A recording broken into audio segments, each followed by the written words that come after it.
4 critical priorities. Where did this come from? Okay, so 7 years of hearing stories from people stuck in hard places. We've hosted workshops in faith communities or neighborhoods. We've sat at tables with nonprofits, housing providers, research parties, and city staff.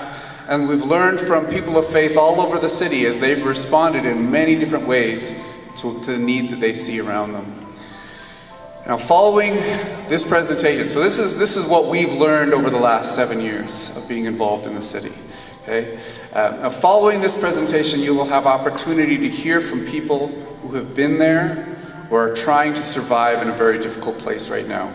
Now, these stories are a necessary part of today because this is not simply an academic exercise. This is real on the ground. We need to see some real effective solutions taking root. This is a response to the real hardship experienced by tens of thousands of our neighbors here in Edmonton. So we will hear those stories too. But first, let's talk about what we are putting forward as critical priorities here in Edmonton and all across our country. So, priority 1, the portable housing benefit. Life is expensive here. Edmonton has the 4th most expensive housing market in Canada, following Calgary, Vancouver, and Toronto. Unfortunately, in recent years, the cost of renting or owning a home has risen much faster than wages, especially in low-paying jobs.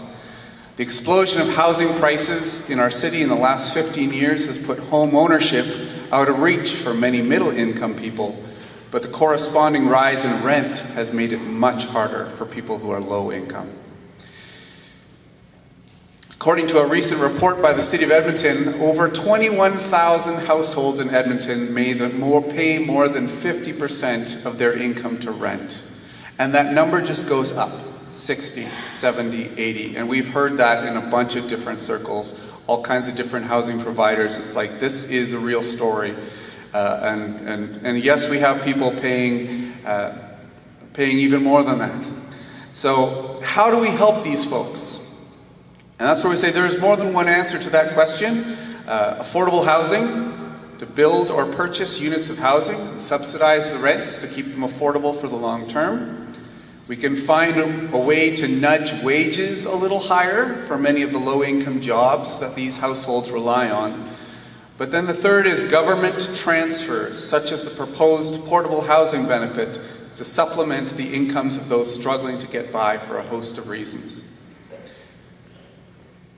Now, all 3 of these approaches are necessary, but CRIHI is confident recommending the portable housing benefit as a critical priority because we have seen evidence that this approach has been helpful.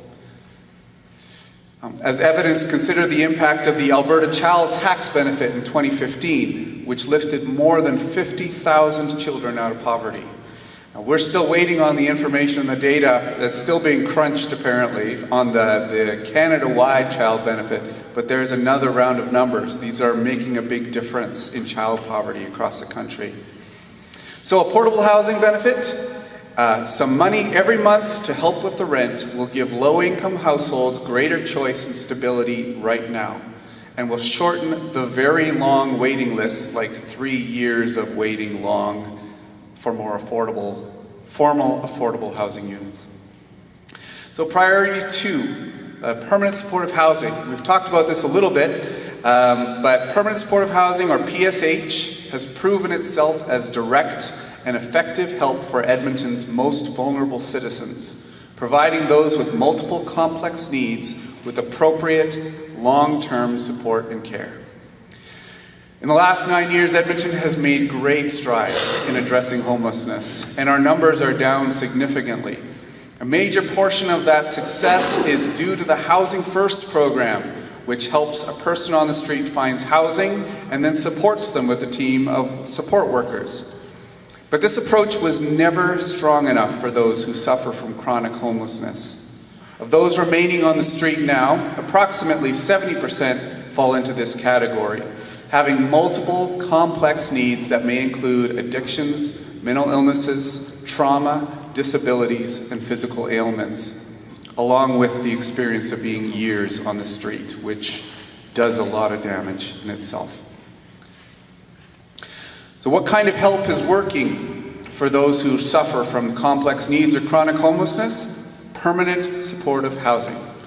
These facilities function much like seniors assisted living complexes in that they provide 24/7 on-site staff and access to wraparound supports that often include healthcare, food, medications, financial counseling, and help working with addictions or trauma. Now this picture is from Ambrose Place, and thank you, Russell, for sharing with us. I mean, we invite you because you are in the thick of it all day long and really helping people in your community. Ambrose Place has an Indigenous focus and provides spiritual care alongside mental, emotional, and physical support. Now, many of these facilities operate on a harm reduction philosophy. They see that a healthier diet, a safe and stable place to sleep, and assistance with medications, a person will often become more able to recover from challenges like addictions or trauma. Strengthen people first, and then they can try and help themselves later. We've seen managed alcohol programs also have some success in reducing binge drinking or helping someone make the choice to leave alcohol behind entirely. But we've also heard the need for abstinence-oriented permanent supportive housing as well, because those who are trying to make a break from their addictions, who are trying to stay clean, they struggle living in proximity to people who are still held there. So a variety of approaches is again helpful, but there is no doubt as to the efficacy of PSH in providing wraparound support for those recovering from years of living in a chronic state of homelessness, or just for those who have long-term conditions like fetal alcohol syndrome or schizophrenia disorder. So what's the cost of PSH? I mean, here's some of the challenge, right? The City of Edmonton has calculated the cost of keeping someone alive on the street at being more than $100,000 per year, per person, including costs to policing, emergency services, and hospital stays. So all of this money and investment goes just to keeping someone alive. PSH is far more expensive than other types of affordable housing, but the math still works in its favor as a cheaper and far more effective solution. So what's the ask around PSH? Well, we need land, we need capital, we need long-term support funding for permanent supportive housing developments. Priority 3, mobile support workers. Oh, am I behind on my slides here? Yeah. Nope, here we go. All right. These are trained staff with the mandate and flexibility to provide support to people in their home or community. Now, we'd like to discuss 3 examples that we see are as really being critical. First is home care and senior support. These resources help people stay in their homes for a few years longer. We have an aging generation of baby boomers coming through, and that bubble has made a major impact at every stage, every time they come through. And so we will be seeing a lot of pressure on seniors housing. Advocates say that we need to build some 40,000 new units across the province in the next 12 or 13 years, or we are going to have a major shortage. And that shortage will most negatively affect low-income seniors who tend to have fewer options. So that's a frontline need. And strengthening home care will help take off some of the pressure we're likely to see in the years ahead. We'd also like to talk about Housing First teams. The Housing First principle says this: stabilizing a person starts with a safe place to live. The Housing First program here identifies a person's need, provides them with appropriate housing, then provides support workers and case managers to help them keep their housing, settle in, and support them in the work of moving forward. Now this is a spectrum, of course. Even here, not everybody needs the same level of support, but it has been very, very successful. The numbers as of this year, relatively, the latest estimate anyway is that, the numbers are close to 8,000 people that Housing First has housed. And but But the program that we've seen has finite resources, and so that can make the wait a little long. Or people are moved out of the program because you have to keep moving people through. And sometimes people are moved on while they're still fragile, and it just takes a bit of a gust of wind, something to go wrong, and then they can fall all the way back down, which is really, really brutal. So, hey, we need to keep the fires of support hot on this front. The third is the need for tenant support workers. Landlord and tenant work is pretty messy. Affordable housing providers are often able to do that work of landlord and tenant better than most, but they often have some pretty big challenges. Language barriers, cultural barriers, or simply trying to work with people who have a history of difficulty in keeping their housing. There are challenges that show up. Tenant support workers can work with people on things like how to be good neighbors, responsible tenants, budgeting, or household management. And currently, affordable housing providers don't usually receive any funding for this piece, but some are making it happen because it is so needed. Edmonton Faith Communities are certainly doing some of this work as we are able. We build housing for seniors or for immigrant communities. We befriend people in the Housing First program. Welcome Home is here, and you're welcome to visit them. This is, just commit to walking with someone for a year and going for coffee and praying with them, or calling them to see how things are going, right? Like that kind of stuff. This is things that we can do as faith communities. Or we help people do their taxes, or a host of things. But volunteers can only do so much. We need the formal helps too. And priority 4, a vision for the way ahead. As we as a city, province, and country consider the work ahead of us in tackling housing challenges, let's learn what we can from others who have won some successes. The stories of others do not give us a script for ourselves, but they do show us what is possible, and that can provide seeds for a healthy and vibrant vision. We'd like to highlight what the Dutch do in the Netherlands. We sometimes worry here about where do we put affordable housing. The Dutch answer for 100 years has been everywhere. Dutch housing associations have been building fully sustainable mixed market housing in every city, all over the country, with breakdowns such as 20% low income, 60% middle income, 20% high income. You just build it so that people are living together. And in these developments, high income housing helps pay for the low income housing to make it a sustainable model for market development.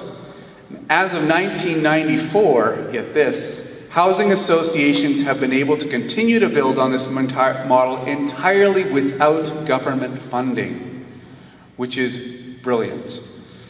Now, there is no magic to this model when you build things for people to live together.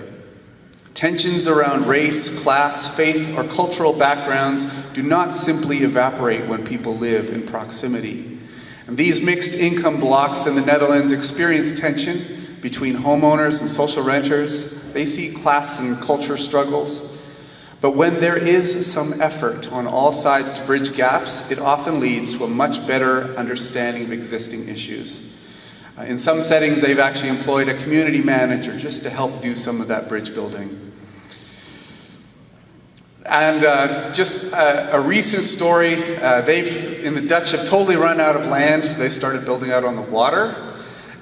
But just one of their recent projects is the floating city of Eberg.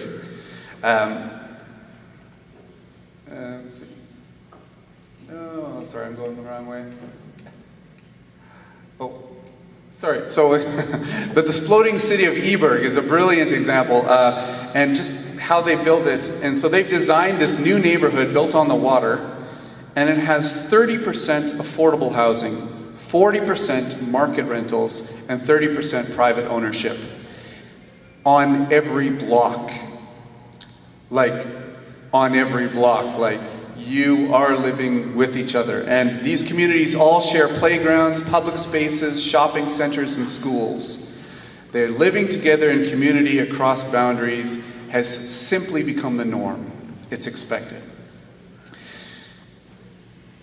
Now, we do have some very encouraging movements here in Edmonton. City Council is looking to see affordable housing 16% in every community around the city. We're moving in this direction of integration. A wide circle of partners is coming to do this work, including the federal and provincial governments, and of course a multitude of community partners. Faith communities have begun coming forward with land. Better consultations are taking place. Communities are starting to be more welcoming of new low-income neighbors. And we have some beautiful examples of projects moving forward, such as this recent Capital Region housing project in Londonderry.